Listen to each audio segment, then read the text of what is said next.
सोचो दोस्तों, आप हाई स्पीड में गाड़ी चला रहे हो और अचानक रोड एक साथ टान लेता है।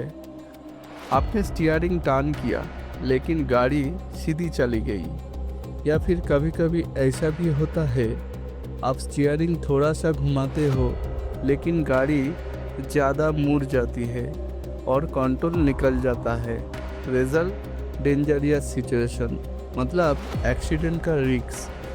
आज के इस वीडियो में हम समझेंगे ईएसपी मतलब इलेक्ट्रॉनिक स्टेबिलिटी प्रोग्राम क्या है, कैसे काम करता है और कैसे ये सिस्टम आपको इन रिस्क सिचुएशन से बचाता है। Welcome to Tech Behind Automotive, जहां हम ऑटोमोबाइल के पीछे छुपी टेक्नोलॉजी को सिंपल एंड इजी तरीके से समझते हैं। दोस्तों, स्टीयरिंग जितना हम टर्न करते हैं, अगर गाड़ी उससे ज़्यादा टर्न ले लेती है तो उसे ओवर स्टीयर कहते हैं। और अगर गाड़ी कम टर्न लेती है, मतलब स्टीयरिंग जितना हमने घुमाया उससे कम टर्न हुआ, तो उसे अंडर स्टीयर कहते हैं। इन दोनों ही सिचुएशन में ड्राइवर का कंट्रोल लॉस हो सकता है और एक्सीडेंट का रिस्क बढ़ जाता है। यहाँ पे इलेक्ट्रॉनिक स्टेबिलिटी प्रोग्राम काम करता है। ईएसपी सिस्टम में वो सारे फीचर्स होते हैं जो एबीएस सिस्टम में होते हैं, लेकिन ईएसपी उससे एक कदम आगे है। ये सिस्टम क्रिटिकल ड्राइविंग कंडीशन में, जैसे पैनिक ब्रेकिंग या स्लीपरी रोड पे स्किड होने के टाइम, ऑटोमेटिक व्हीकल को स्टेबलाइज करता है। और सबसे इंटरेस्टिंग बात, ये काम करता है बिना ड्राइवर के ब्रेक या एक्सीलेटर दबाए। इस ईएसपी सिस्टम को काम करने के लिए गाड़ी में मेन 3 सेंसर होना चाहिए, जो है स्टीयरिंग एंगल सेंसर। ये समझता है कि ड्राइवर गाड़ी को किस डायरेक्शन में ले जाना चाहता है। फिर ईएसपी कंपेयर करता है व्हीकल का एक्चुअल पाथ, जो सेंस करता है क्लस्टर सेंसर, जिसको जायरोस्कोपिक सेंसर यानी ईओरेट सेंसर भी कहा जाता है। सेंसर क्लस्टर में 3 सेंसर एलिमेंट रहता है। 1 एलिमेंट मेजर करता है ईओरेट और नेक्स्ट 2 एलिमेंट मेजर करता है गाड़ी का longitudinal and lateral acceleration. Yaw rate means how fast a vehicle is rotating around it vertical axis.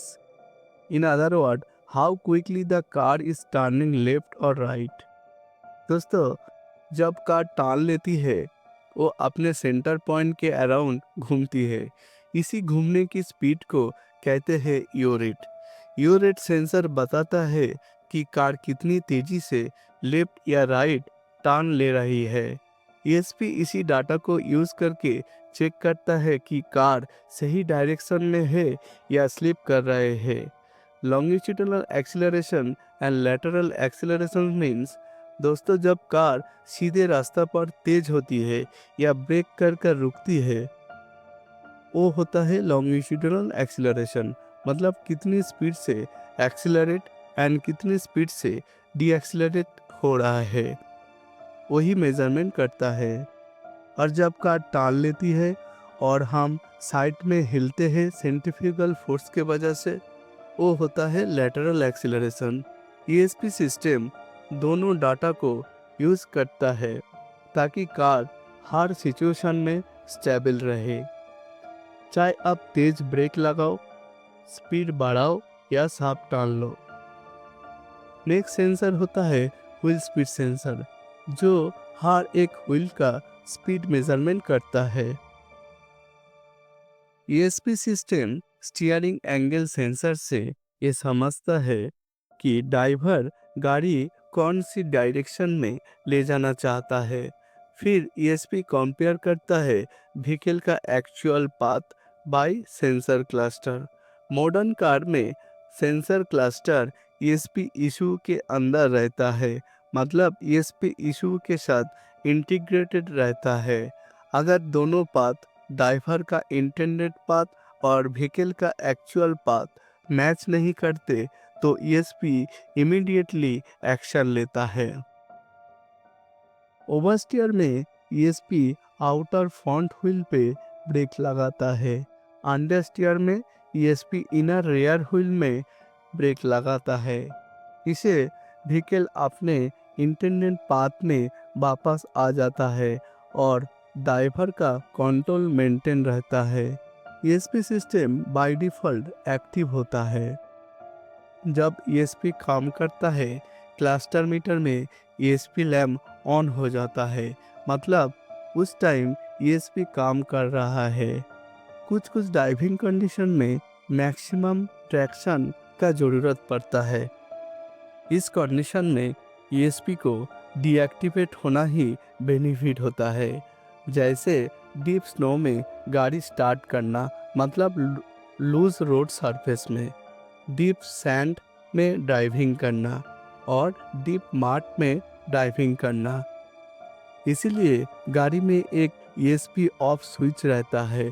जब भी इस सिचुएशन में ड्राइविंग करना पड़ता है, ड्राइवर ईएसपी ऑफ स्विच को प्रेस करता है और ईएसपी डीएक्टिवेट हो जाता है। इसे मैक्सिमम ट्रैक्शन मिलता है। सिंपल वर्ड में ईएसपी एक इंटेलिजेंट सेफ्टी सिस्टम है जो हार्ड टर्न, स्किड और इमरजेंसी में आपके लिए इंडिविजुअल ड्राइवर बन जाता है।